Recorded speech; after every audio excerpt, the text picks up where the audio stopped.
Over the last 8 weeks, I've been focusing on transforming my body. And in that time, I've lost over 7 pounds. Previous to that, my weight had been slowly climbing upwards. And in the last 3 years in particular, I noticed that it was starting to accelerate. I was putting on weight a little bit more quickly than I would like. And it wasn't for lack of trying to get things under control. I knew that I was overeating, and I knew that I was eating way more junk food than I was content with. And I could really easily eat about 3,000 calories a day.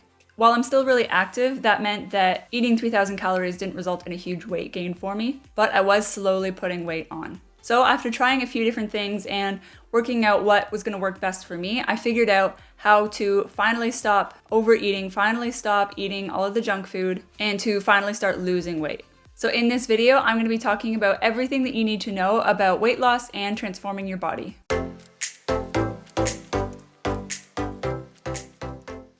Okay, so the first thing that we need to talk about is mindset. Now, if you're already rolling your eyes or you're thinking about skipping this part or getting out of the video altogether, I can almost guarantee that this is the reason why you're stuck and you're not losing weight in the first place. This is the number one thing that was holding me back. And based off of a lot of other people that I've talked to, this is the thing that's holding them back as well.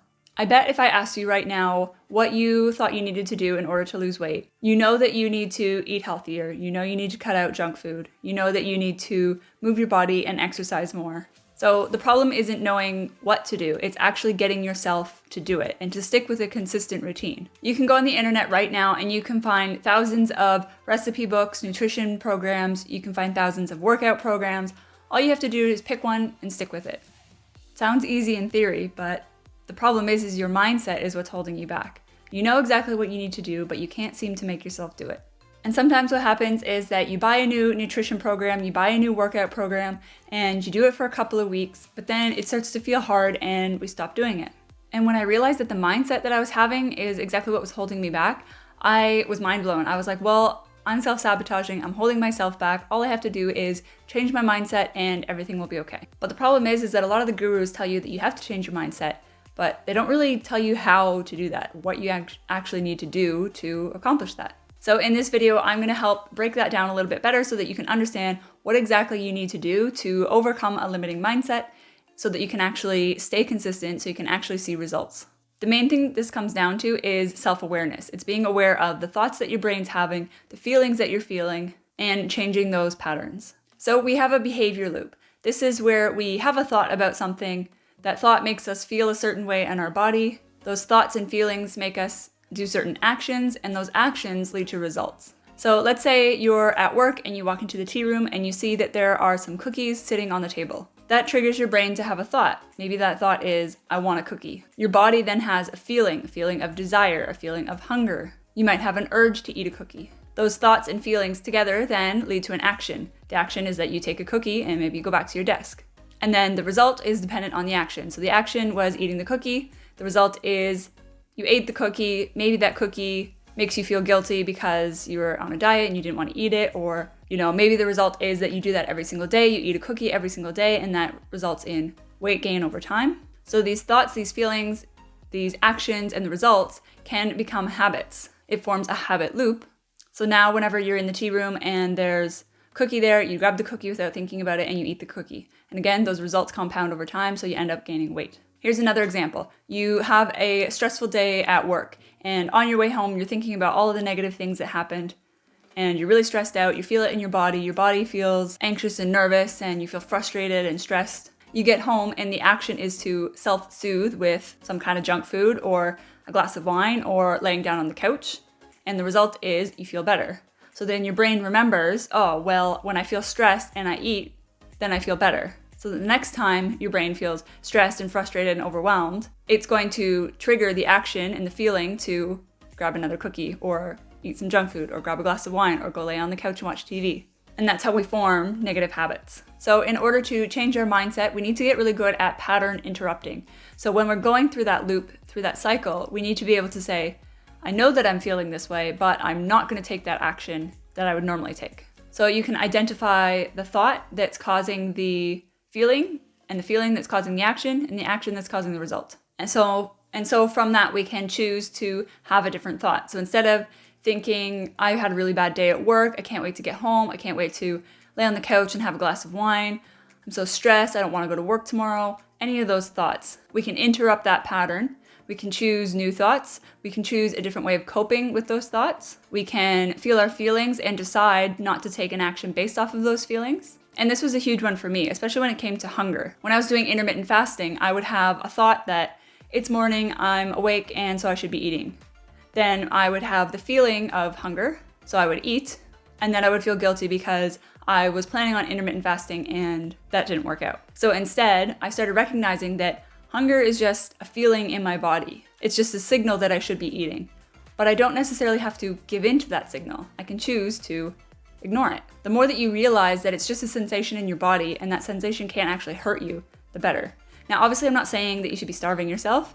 There's a difference between feeling a little bit hungry and just choosing to postpone it for a little while and actually physically starving yourself and restricting food and just all of those negative thoughts that can come with that.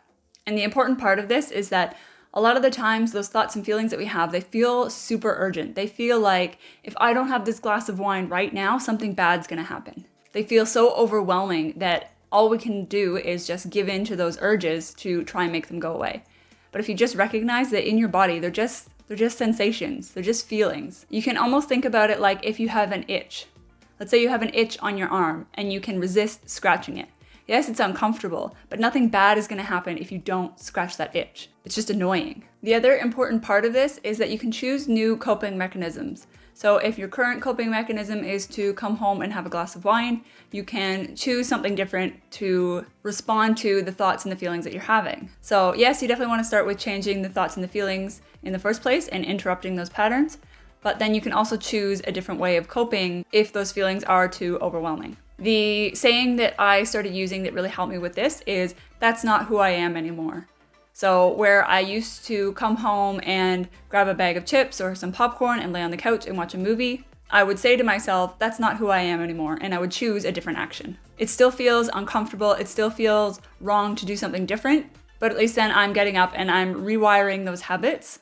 I'm rewiring that belief loop so that I can do something different. This helps me to start to become somebody who values long-term results rather than short-term gratification. This also means that you're going to have to embrace discomfort. You're going to feel bored and anxious and sad and frustrated and stressed, and you need to be able to accept that those are the feelings that you're having and allow for those feelings to just be there without trying to find a way to cover them up or avoid them. Sometimes even when I was watching a movie, I would start to feel bored during the movie, so I would have an urge to get up and get a snack so that I could cover up that boredom. And that urge felt so strong. I needed that snack. I needed to get up.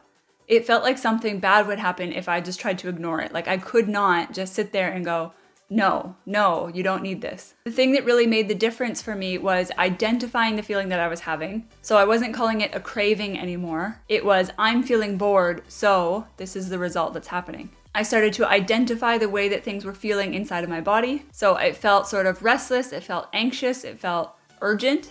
And I just let myself sit with that feeling, be interested in that feeling, notice what it feels like, and just have positive self-talk to myself. I know that you're feeling stressed right now. I know that you want to get up and go get those cookies that are in the cupboard, but that's not aligned with my goals, so that's not something we're going to do, and we're just going to have to be okay with that. You want to almost talk to yourself like you would a toddler. Like if your toddler was screaming in the grocery store and they really wanted, a box of cereal or something, or they wanted a chocolate bar, you have the choice to say no to them. So it's the same thing. Your brain is this toddler having a temper tantrum. You can say no to the way that it's feeling. It doesn't mean the temper tantrum's going to stop. It's not going to make things better, but you can just acknowledge that you're having the temper tantrum and that you're not going to give in to the demands that your brain's having. Okay, so that was the first thing. The first thing was that mindset. Those are really important tips, and that's probably an entire video in itself, so make sure you go back and watch that and really dive into it, understand the concepts that I'm trying to explain here, because I'm telling you this is actually the secret. Like this is what you need to do in order to stop having those late night binges, to stop overeating, to stop having all those cravings. This is this work that you need to do. Okay, so this is the next thing. So this video is about everything that you need to do in order to lose weight. So that was the first thing. This is the next thing. You need to understand there's a difference between weight loss and fat loss.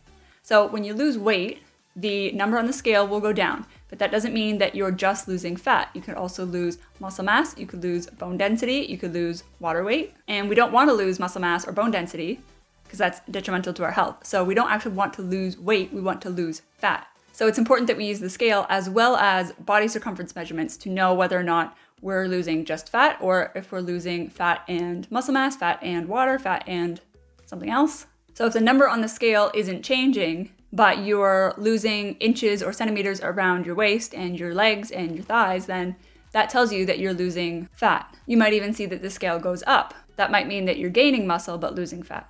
So the scale in itself doesn't really tell you what's going on inside your body. You need that with a combination of something else like body circumference measurements to tell you what's actually going on. If you would like a more in-depth video on this, comment I would like that fat loss video and I can do that for you. Okay, the next point that I really want to drive home here is that a calorie deficit is important, but it's not everything. So there's some people out there who say that a calorie deficit is all that matters. If you're eating in a calorie deficit, it doesn't really matter what anything else is.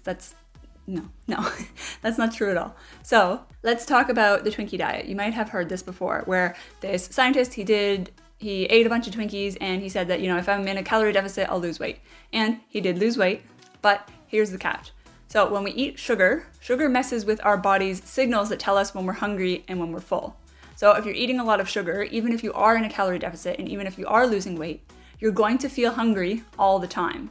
And no matter how much you eat, you're not going to feel full, which means that you might lose weight in the short term, but overall, you're going to feel hungry, you're going to feel stressed all the time, and eventually you're going to overeat and you'll gain all of that weight back on. This is why so many people struggle to keep weight off. It's easy to lose weight for a little while, but it's really hard to keep it off. So this is why it's really important that you eat healthy, whole foods, rather than just eating whatever you want. This is why the if it fits your macros diet isn't really the best, because yes, it might fit your macros to just eat Twinkies, but there's other things going on with the chemical makeup of the food and how it interacts with our physiology that can cause problems in the long run. So anybody who tells you that a calorie deficit is all that matters doesn't really understand human anatomy or physiology. And yes, that's part of it. You can't lose weight unless you are in a calorie deficit, but there is more to it than just that. So it's really important when you are doing your weight loss diet that you cut back on sugary foods. I know it's really hard to begin with, and we talked about all of the mindset stuff that are really going to help you.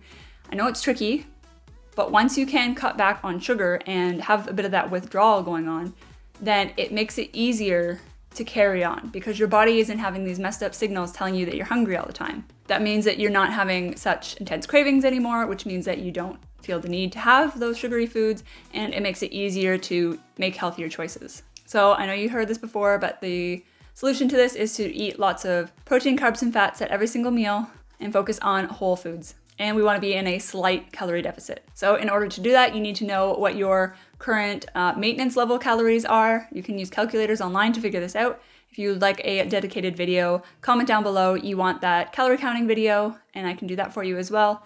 But you need to be in a slight calorie deficit. So let's say for me, I need 2,500 calories to do my day-to-day activities. So I'm going to subtract a few hundred calories from that, and that's what I should be aiming for to eat. Okay, and then the last thing here is that exercise is not really that efficient for helping you to lose weight. So in order to lose weight with exercise, you actually need to be doing a lot of exercise, a lot of high intensity exercise in order for you to burn calories that would make up for a bad diet. But that doesn't mean that you should be focusing on losing weight without doing any exercise. Exercise is still really important for our health in general. So you still have to be doing exercise, but we're not doing it for the reasons that you think you're doing it. Instead, we want to focus on muscle building activities. Our muscles contain mitochondria, and mitochondria are the powerhouse of the cell. So the more muscle that we have, the more capacity that we have to burn energy, which means your metabolism goes up. In order to build muscle, then we need to focus on lifting heavy weights. So any of these exercise and fitness routines that you see online where it's people using like 1 kilo dumbbells, unless you're like, of retirement age or you have a significant injury, then your, 1 kilo ankle weights aren't really going to cut it. You need to be lifting heavy weights. So that might mean that you need to invest in a gym membership, or you might need to build out your home gym with an actual set of like barbells and weights and dumbbells and things like that. And you want to be focusing on at least 1 upper body day and 1 lower body day. More is better. I would say that probably 4 days is more ideal. 2 upper body days and 2 lower body days, or however you want to split that up. But again, just main thing here is that you focus on muscle building activities. Okay, that's it for today's video. Did I leave anything out? Leave your comment down below if there's any questions that you would still like answered. And if you're ready to take control of your health and fitness, you're feeling a bit inspired after this video, I have a link in my description bar down below to my Optimized journal. It is a 90-day health and fitness tracking tool that you can download and use at home. So check the link down below if you would like to purchase that. And as always, make sure you hit that subscribe button if you liked this video. Thanks so much for watching, and I'll see you in the next one. Bye!